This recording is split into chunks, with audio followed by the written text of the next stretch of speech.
Here's the thing, Alex. I know you like Exorcist, and I know you've seen this movie. You had to have. Have you? Yes, I have seen The Exorcist. Okay. How do you feel about it? I've seen it more more than enough times. I bet you have.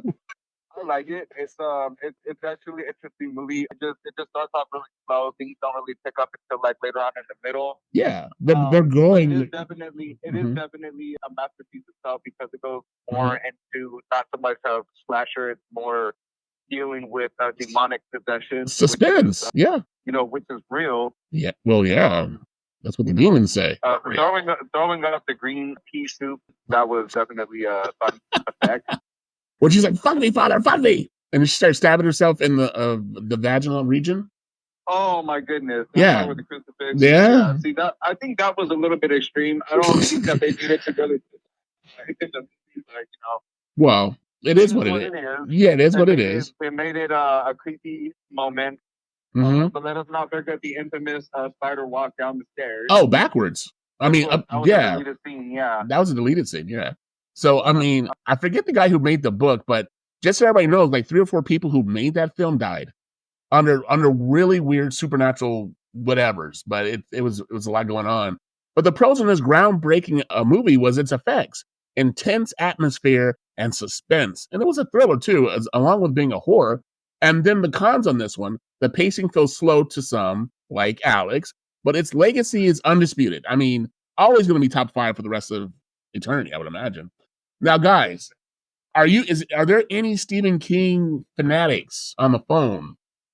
I mean, are you guys into Stephen I King? like some of his stuff. I think that the original It was a masterpiece. Yes, yes, I agree. Gigi, have you seen any Stephen King stuff? Oh yeah, I've seen The Shining. I've seen. The Shining was good too. I Okay, can't so he remember. said The Shining, so that's our number 4 of all time. The Shining, 1980. The box office for this movie was 47 million. The budget is 19 million, so it did make its money back for 1980 standards. Stanley Kubrick's adaptation of Stephen King's novel is revered for its psychological depth, Nicholson's performance, and Kubrick's cinematography to create an unforgettable descent into madness. So, Alex, tell us some stuff about this movie. I know you've seen it. Or uh, So, The Shining. yeah, The Shining by Mr. Stephen King. I mean, it's his book, but it's Stanley Jack Kubrick's. Nicholson was definitely he. Nobody can redo that role. No, no, no, no. Definitely like one of those standalone actors that he delivered, and Mm-hmm. it's not a role that could be redone or better than what he delivered. No, and yeah, He traumatized the actress on that in that him and scene. Kubrick. Yes, Yeah, Yeah. when with he the started axe at the chopping the door. door. Yeah, Mhm. Oh yeah, he was and what was absolutely the terrified. That was a real reaction. Yeah, because they kept her sleep deprived for like a day and a half, and then they made her shoot that scene over 100 times. So, I mean, but Cooper was a genius, but I mean, he got what he. I mean, you get what you pay for, and that's why that's such a classic film, and that's a classic role. And I think her name was Shirley. Uh, I don't really get hate mail. I don't remember. I don't remember. I know she just passed away, but rest in peace to her. And she did an amazing job. But the pros on this movie is his iconic performance by Nicholson, of course, eerie atmosphere. The cons, fans of the novel were divided over Kubrick's changes because he made a lot of changes, but it stands as a horror masterpiece. And Stephen King did not like this film. He said that it wasn't like the original that he wrote. So just so you guys know, Stephen King was not a fan, still isn't.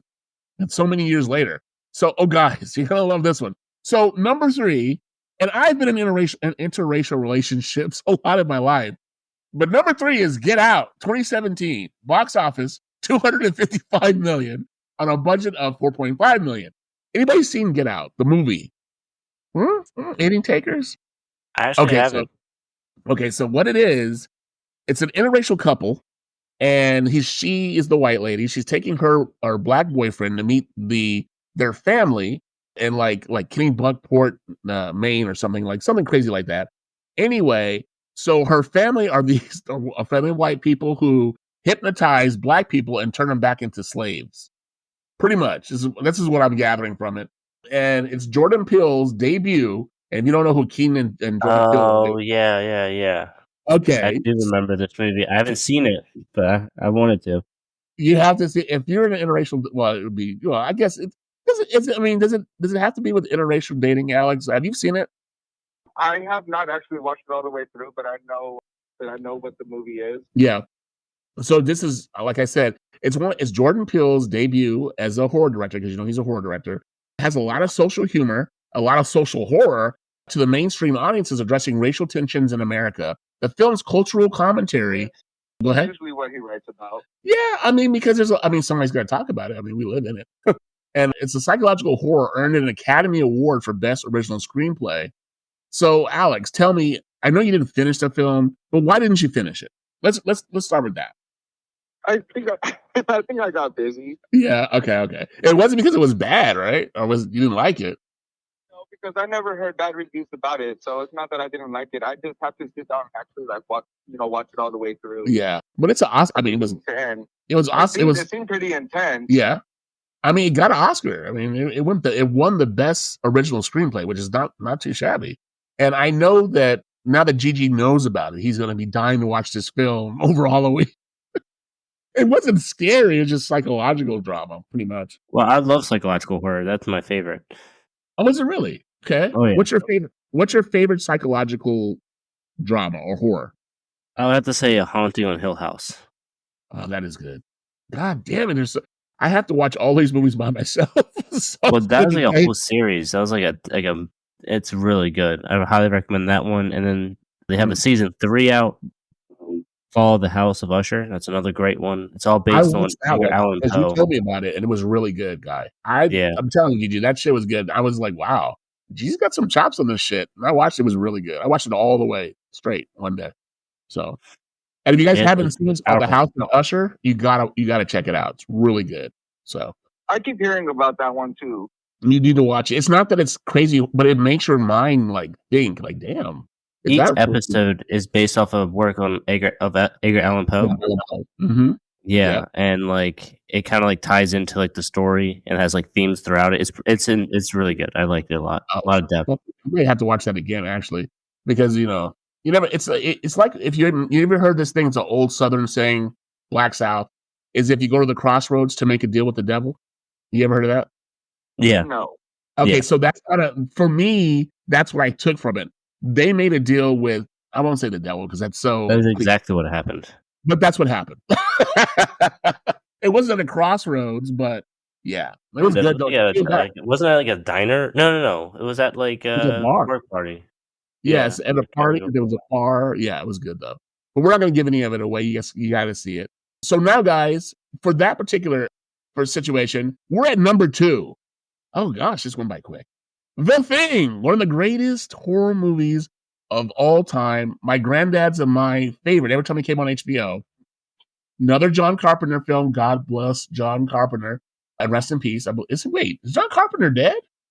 Oh, shit! Let me take that back. Reel that back in. He's actually. I think he's going to take part in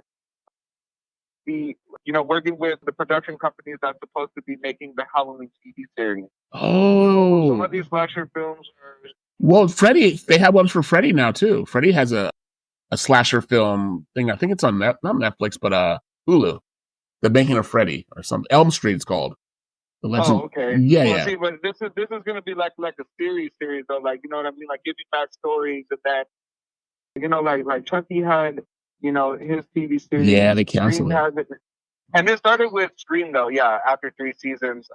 So Scream was the first one to start this trend of doing a series in hopes of letting that lead to a motion picture. Right.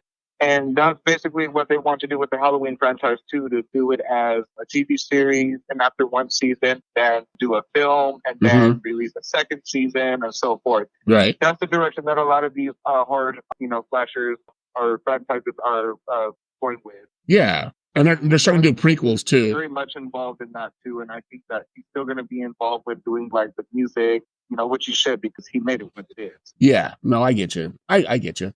And I love John Carpenter. Like, I thought he was dead. I was all fearful and scared. But what's the other guy, the other director who died, who did Freddy, and I think he did like Wes Craven. Oh, I love Wes Craven, man. That guy is amazing. Anyway, so The Thing, 1982, Box office 19.6 million. The budget with a budget of 15 million. Ooh, that's not good.